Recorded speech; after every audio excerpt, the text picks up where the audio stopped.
안녕하세요. 김경래 선교사입니다. 종교개혁의 역사 안에 개신교로 알려진 다양한 그룹들이 있습니다. 루터교, 개혁파, 장로교, 청교도, 감리교, 침례교, 위그노에 대해서 들어보셨습니까? 프랑스 개신교 그룹인 위그노는 한국에서 많이 알려져 있지 않습니다. 최근 들어 한국 교회에서도 위그노에 대한 많은 관심을 가지기 시작했습니다. 케이프타운에서 약 60km 떨어진 조용한 마을 프렌치옥은 이 프랑스 개신교 그룹의 위그노의 삶의 역사를 간직한 곳입니다.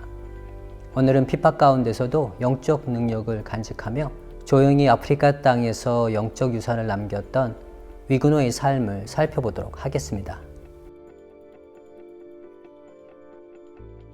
위그노는 프랑스에서 시작된 개신교 공동체입니다. 16세기 중반 장 깔뱅을 중심으로 시작된 개신교 공동체는 개톨릭 수호국을 자처하는 프랑스 왕정으로부터 많은 박해를 받습니다. 대표적인 사건이 피해 결혼식 성 바돌로메오 대학살입니다.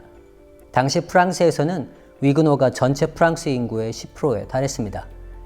개신교 비율이 가장 많았던 시기였습니다. 현대 프랑스 종교 분포를 살펴보면 그것이 얼마나 많은 퍼센티지인지 짐작할 수 있습니다. 2014년 프랑스 프로테스탄트 교회 연합은 개신교 신도를 40만 명 정도로 이야기합니다.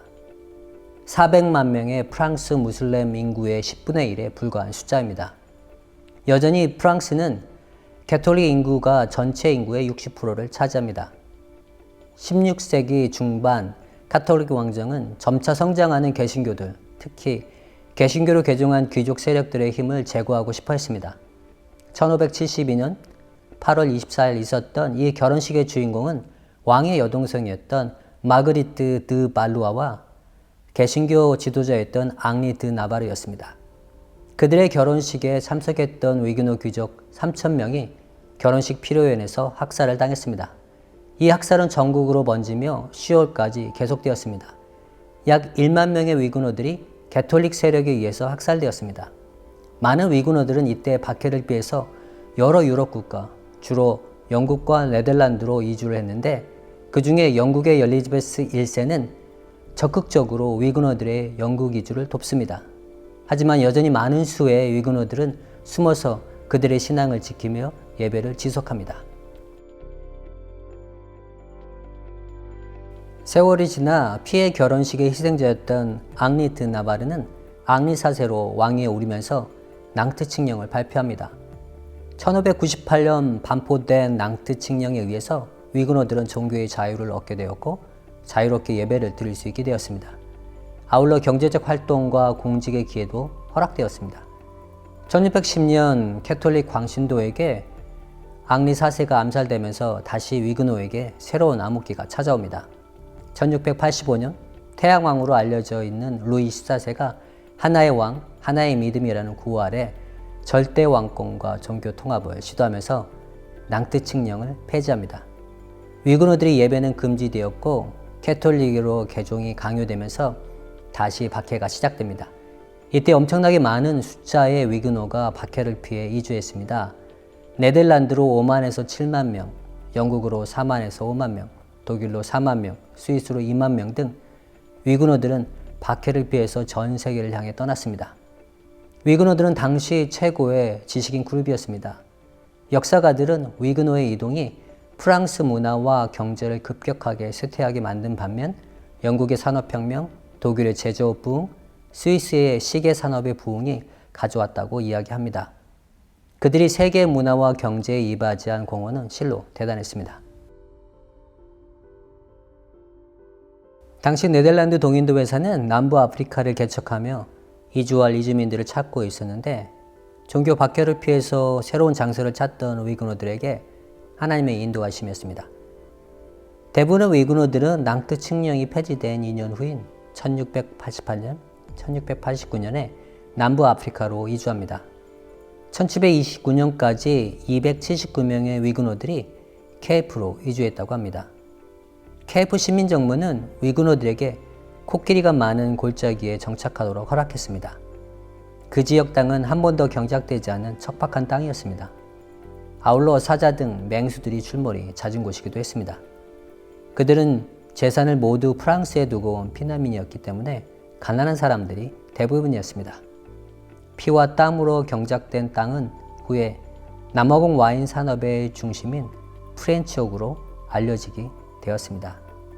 당시 케이프 지역의 이주민들은 동인도 회사 직원이었던 자유정착민들이 대부분이었는데 그들은 전직 선원이거나 군인들이었습니다.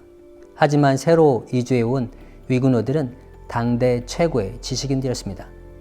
와인 제조 기술자, 목수, 철 가공업자, 마차 제작 기술자, 가죽 수공업자, 선생님, 의사, 치과 의사 등 전문 기술자들이었습니다.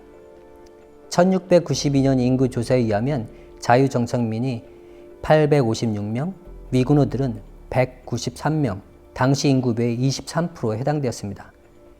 초기 백인 정착민 사회 안에 위구노의 영향력을 충분히 짐작해 볼 수 있습니다. 17세기 말 18세기 초 남부 아프리카의 농업과 경제 성장은 위구노들의 기술이 없었다면 불가능했을 것입니다. 위구노들이 당시 최고의 지식인이 될 수 있었던 것은 그들의 영성 때문이었습니다.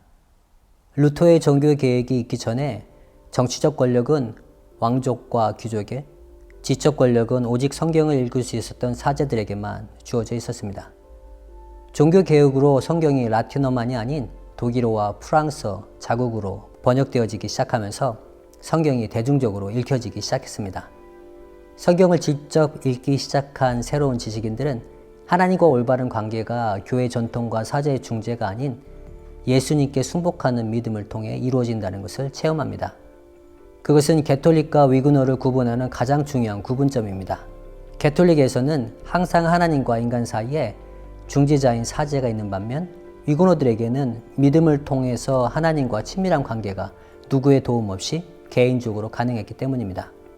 하나님의 말씀인 성경이 위구노의 삶에 직접적으로 녹아지기 시작했습니다. 성경 말씀을 강조한 위구노들은 자연스럽게 글을 읽으려는 열심이 많았으며 그것은 인적 자본의 확충으로 연결되어 당시 그들은 최고의 지식인 그룹으로 발전할 수 있었습니다. 한편 칼뱅의 교훈대로 위구노들은 삶의 모든 영역 안에서 예수 그리스도의 주되심을 실천합니다. 어떤 일을 하든 예수님의 주권 아래 살아가는 삶이 강조되었기에 자신의 직업을 하나님의 소명으로 받아들이며 발전시킬 수 있었습니다. 이런 위구노의 영성은 이제 갓나나위와 같은 아프리카너의 신앙과 선교에도 지대한 영향을 미쳤습니다. 19세기 초 남부 아프리카 선교사인 윌리엄 앤더슨은 총각으로 선교지에 왔습니다. 그는 위구노 후손이었던 요한나와 결혼을 해서 가정을 이루고 두 사람은 50년 가까이 아프리카 땅을 섬겼습니다. 한국에도 많이 알려져 있는 앤드류 머리의 어머니도 위구노 후손이었습니다. 1852년 당시 케이프 정착민 후손 중 목회자의 숫자가 26명이었는데 그 중에 16명이 위구노 후손들이었습니다. 위구노 의사였던 기드원 르갈드는 새해를 시작하면서 그의 일기장 첫 장에 다음과 같은 글을 남겼습니다. 영원하시고 거룩하신 하나님의 축복으로 너의 하루를 시작하고 너의 일과를 마친 저녁 그분을 찬양하라. 그렇게 1년을 보내라.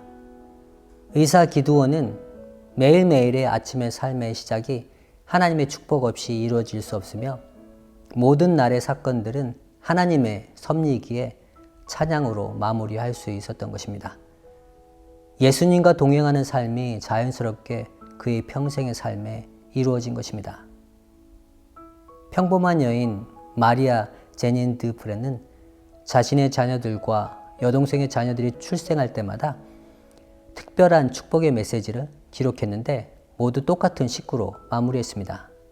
오 모든 아이들의 아버지, 거룩한 보호자, 당신의 축복의 손길이 이 아이들에게 임하소서. 그들의 삶을 마칠 때 당신의 은혜의 왕국으로 그들을 부르셔서 그들이 천국에서 영원히 당신을 찬양하게 하소서. 마리아는 갓 태어난 아이들을 보면서 그들을 통해서 역사할 하나님, 그리고 그들을 통해서 영원히 찬양받으실 하나님을 발견했습니다. 매일매일 삶 안에서 참 예배자로 살게 하소서.